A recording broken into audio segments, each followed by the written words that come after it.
K.C. Venugopal ji asked about the pay commission. I take this opportunity to explain. Sir, our government has always been sympathetic towards the employees and pensioners' issues. For the first time, this government has implemented the full parity between pensioners of pre and post 7th CPC, Central Pay Commission. साथियों, जय हिंद जय भारत। आप सभी का एक बार फिर से हार्दिक स्वागत है आपके अपने YouTube चैनल में। साथियों, आज हम बहुत इम्पोर्टेंट न्यूज़ लेकर आए हैं जिसमें बहुत सारे सोशल मीडिया पे और जनप्रतिनिधियों द्वारा ये अफवाह फैलाई जा रही है कि 8 CPC से 65 लाख पेंशनर होंगे बाहर। वित्त मंत्री सीतारमण ने किया स्पष्ट। तो जो संसद में के वेणुगोपाल है, अध्यक्ष हैं, उन्होंने एक क्वेश्चन किया और उन्होंने उसका जवाब दिया। क्वेश्चन क्या था? What was the question of अध्यक्ष Venugopal? Will central government employ retiring before January 1, 2026, यानी कि जो भी पेंशनर 1 जनवरी 2026 से पहले रिटायर हो रहा है या हो चुके हैं, लॉस आउट ऑन 8th पे कमीशन बेनिफिट्स, कि जो पहले पेंशन रिटायर हो चुके हैं या 2026 तक जो रिटायर होंगे, क्या वो 8वें पे कमीशन के लाभ से वंचित रहेंगे, यानी उनके बेनिफिट उन्हें नहीं मिलेंगे।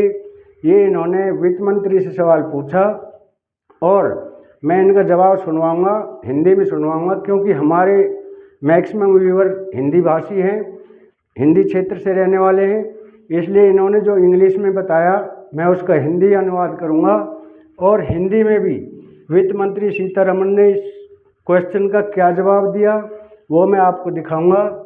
और अगला है, प्रेमेचर रिटायरीज होंगे 8th पे कमीशन के लाभ से बाहर, यानी जो भी प्रेमेचर रिटायरमेंट आए हैं उनको 8वें पे कमीशन में क्या 1 रैंक 1 पेंशन का बेनिफिट मिलेगा या नहीं, यह भी 8वें वेतन आयोग में क्लियर कर दिया गया है। और सबसे बड़ी बात, 8वें वेतन आयोग में सभी के लिए फिटमेंट फैक्टर सभी के लिए होगा एक समान, यानी जैसे पहले जो दिया था वो जेसीओ जवानों को 2.57 फिटमेंट फैक्टर दिया था और अधिकारियों को, ऑफिसर्स को 2.81 दिया था। तो अब की बार वो कह रहे हैं कि समानता होगी, असमानता नहीं होगी, सभी को जो भी फिटमेंट फैक्टर है वो बराबर दिया जाएगा। तो अभी मैं आपको जो हमारे वित्त मंत्री सीतारमण जी हैं उन्हीं की जवान से हिंदी में मैं आपको सुनवाऊंगा कि उन्होंने इसके जवाब में क्या उत्तर दिया। सुने। के.सी. वेणुगोपाल जी ने पूछा वेतन आयोग के बारे में। मैं इस अवसर का लाभ उठाता हूं। मान्यवर, हमारी सरकार हमेशा कर्मचारियों और पेंशन भोगियों के प्रति सहानुभूतिपूर्ण रही है। पहली बार इस सरकार ने पूर्व और पश्चात के पेंशन भोगियों के बीच पूर्ण समानता को लागू करने का कार्य किया है। 7वें वेतन आयोग, केंद्रीय वेतन आयोग, इस प्रकार सभी केंद्रीय सरकार के सेवानिवृत्त पेंशन धारक जो पहले सेवानिवृत्त हो गए थे, 1 जनवरी 2016 के बाद सेवानिवृत्त हुए कर्मचारी अब वही पेंशन प्राप्त कर रहे हैं जो 1 जनवरी 2016 से पहले सेवानिवृत्त हुए कर्मचारी प्राप्त कर रहे थे। यही पहला मुद्दा है। इस प्रकार पेंशन भोगियों की समानता की मांग को हमारी सरकार ने प्रधानमंत्री मोदी के नेतृत्व में न केवल स्वीकार कर लिया है बल्कि इसे प्रभावी रूप से लागू भी कर दिया है। प्रधानमंत्री मोदी ने जनवरी 2025 में केंद्रीय सरकारी कर्मचारियों के वेतन और लाभों को संशोधित करने के लिए 8वें केंद्रीय वेतन आयोग की स्थापना को भी अपनी मंजूरी प्रदान की है। अब संशोधन के संबंध में मैं संक्षेप में एक पृष्ठभूमि देना चाहता हूं ताकि माननीय सदस्य वेणुगोपाल यह समझ सकें कि यह संशोधन क्यों किया जा रहा है। 6ठा केंद्रीय वेतन आयोग महोदय एक विशेषज्ञ निकाय था जिसने सभी मुद्दों की गहन जांच की थी। सभी मुद्दों, समस्याओं, असमानताएं और यहां तक कि वे अभ्यावेदन जो कर्मचारियों द्वारा सिफारिशें देने से पहले प्रस्तुत किए गए थे। 6ठे वेतन आयोग की रिपोर्ट प्रस्तुत की गई साल 2006 में, मार्च 2008 में, जिसके बाद उसके तुरंत बाद सावधानी पूर्वक विचार करने के बाद इसे उस समय सरकार द्वारा स्वीकार कर लिया गया था। मार्च 2008 पेंशन तय करने का तरीका, जो छठे द्वारा सिफारिश की गई थी।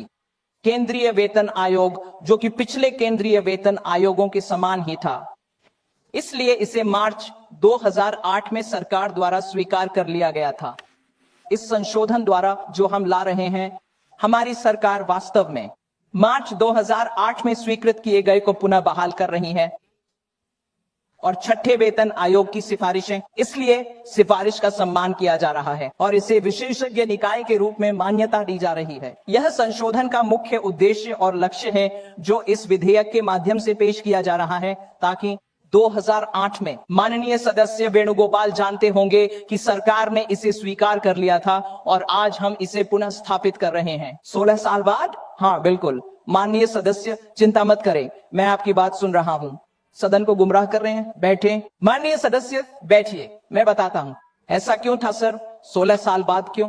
कई न्यायालय के मामले चल रहे थे, हमें फैसले का इंतजार करना पड़ा और फिर हमने कहा हाँ, अब सभी सुनवाई समाप्त हो गई है, फैसले प्राप्त हो गए हैं, हम 2008 के निर्णय का सम्मान कर रहे हैं, लेकिन बीच में मुकदमेबाजी थी, मैं इसे कैसे उल्लंघन कर सकता था? तो मैं सदन को गुमराह नहीं कर रहा हूं और माननीय सदस्य वेणुगोपाल को कृपया यह जांचने की आवश्यकता है कि क्या मैंने कुछ गलत कहा है और साथ ही यह भी देखना चाहिए कि क्या यह आवश्यक संशोधन उनके सरकार के दौरान लिए गए निर्णय को ही प्रतिबिंबित करता है। साथियों, जैसा कि आपने देखा कि संसद के अंदर इतना महत्वपूर्ण सवाल जो हमारे अध्यक्ष महोदय हैं के वेणुगोपाल, उन्होंने क्या क्वेश्चन पूछा और वित्त मंत्री ने पूरा किस तरह से क्लियर किया कि हमारी सरकार पेंशनर और एम्प्लॉय के लिए वचनबद्ध है, प्रतिबद्ध है।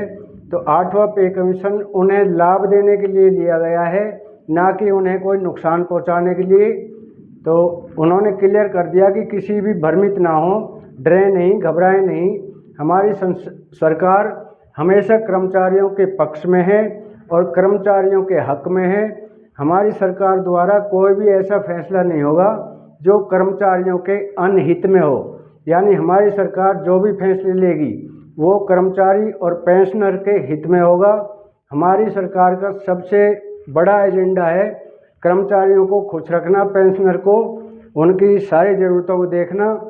तो अगला जो उन्होंने बताया था, इस पे भी बहुत बड़ी जो अफवाहें फैलाई जा रही है कि ये प्रीमेच्योर रिटायरीज, जैसा कि टेबल नंबर 3 में प्रीमेच्योर रिटायरीज को अलग कर दिया था, यानी उनको वंचित कर दिया था।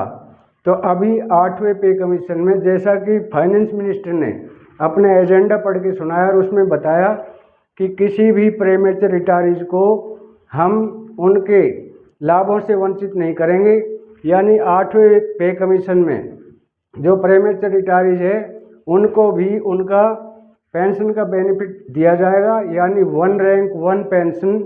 क्योंकि जो नोटिफिकेशन जारी हुआ है, जो 2015 के बाद जारी हुआ, उससे पहले जो भी पेंशनर आए हुए हैं, जो भी प्रीमेच्योर आए हुए हैं, उन सभी को इसका बेनिफिट मिलेगा। साथ ही ये थी आज की जानकारी अच्छी लगी हो तो वीडियो को लाइक, शेयर और सब्सक्राइब अवश्य करें, ताकि हम हर नई अपडेट से आपको अवगत करा सकें, अफवाहों में न आए और अपना काम उचित ढंग से करें। अपनी जो मांगे हैं उन पर सरकार पे विश्वास रखें। जो भी आपकी मांग है सरकार आपकी अवश्य पूरा करेंगी। तो आज के लिए इतना ही, कल फिर मिलेंगे इसी तरह की किसी नई और अन्य जानकारी को लेकर। तब तक के लिए जय हिंद, जय भारत।